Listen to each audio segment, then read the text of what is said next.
The neighbors saw everything through the fence. Patricia Dawson was watering her hydrangeas at 4:15 p.m.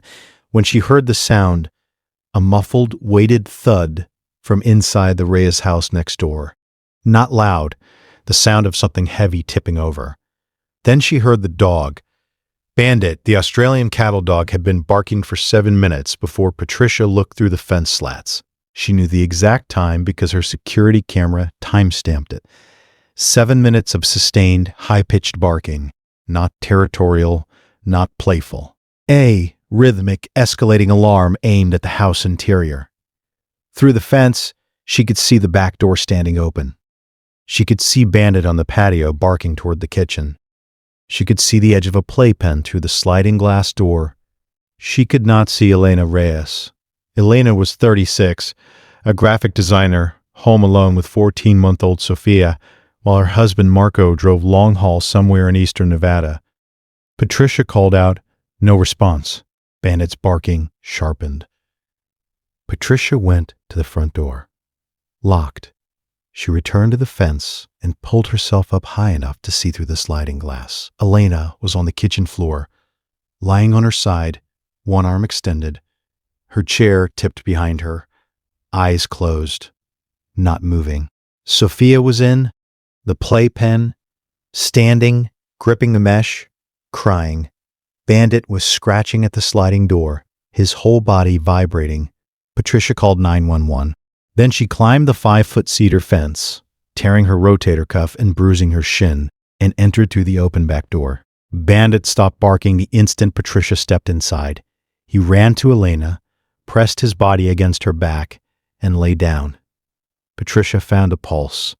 Present, breathing, unconscious. Paramedics arrived in 6 minutes. Elena's blood pressure was 74/48, a severe vasovagal episode triggered by dehydration and exhaustion. The fall from the chair had caused a mild concussion. The paramedic told Patricia that Elena's pressure had likely been dropping for 20 to 30 minutes before she lost consciousness. At those levels, confusion precedes collapse, the kind where you sense something is wrong but cannot formulate a response. If no one had come for another 15 minutes, he said, the baby would have been alone in that playpen with an unconscious mother for however long it took someone to notice. And what if you stay for stories about the neighbors, the fences, and the dogs who refused to be quiet? Subscribe to Neighbor Witnessed.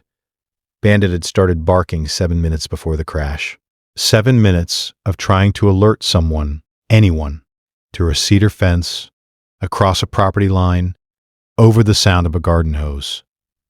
Patricia visited Elena at the hospital that evening. Elena asked what happened. Patricia described the barking, the timestamp, the 7 minutes. He knew before I fell. The camera has it. He was barking before the chair hit the floor. Or has your dog tried to reach someone outside your home when you couldn't? Tell us in the comments. These stories connect people. Marco arrived from Nevada at 2 a.m. He found Bandit lying on the kitchen tile in the exact spot where Elena had fallen. The chair had been righted, the laptop moved, but Bandit was there, chin on paws, watching the back door. He hadn't eaten.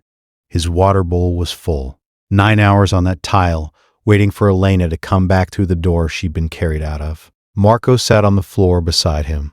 The dog exhaled, long, slow, the breath of something that had been holding itself together and could finally stop. Every voice that refuses to be silenced deserves to be heard. Subscribe to Neighbor Witnessed. The security footage became something Patricia watched once and never again. 7 minutes of a dog barking at a fence. 7 minutes that meant nothing to anyone who heard it, except to the woman on the kitchen floor, and the baby in the playpen, and the neighbor who climbed.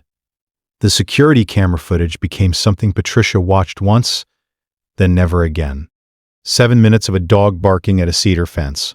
7 minutes that meant nothing to anyone passing by on the sidewalk, or to the mail carrier who walked past at 4:18, or to the teenager on a skateboard who glanced at the property and kept rolling. 7 minutes that meant everything to Elena Reyes. The Vasovagal episode was attributed to a combination of dehydration, sleep deprivation, and the particular exhaustion of solo parenting, an active toddler during a week when temperatures exceeded 100 degrees 3 days in a row. Elena had been drinking coffee instead of water. She had been skipping meals to keep Sophia on schedule.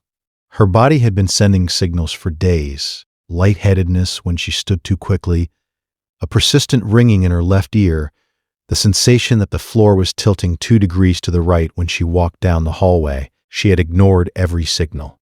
Bandit had not. The veterinary behaviorist Elena consulted 2 weeks later explained that Australian cattle dogs are among the most environmentally sensitive breeds. They track changes in routine, posture, breathing patterns, and gait with the same intensity they apply to herding livestock. When Elena's blood pressure began dropping, when her movements slowed, when her breathing became shallow, when her posture shifted from vertical to listing, Bandit read the cascade the same way he would read a heifer separating from the herd. Something was wrong. Sound the alarm. Don't stop until someone responds. Patricia installed a doorbell camera the following week. She gave Elena the access code, not because she expected another emergency, but because 7 minutes had taught her something about the distance between neighbors and the sound that crosses it. Some fences are meant to be climbed,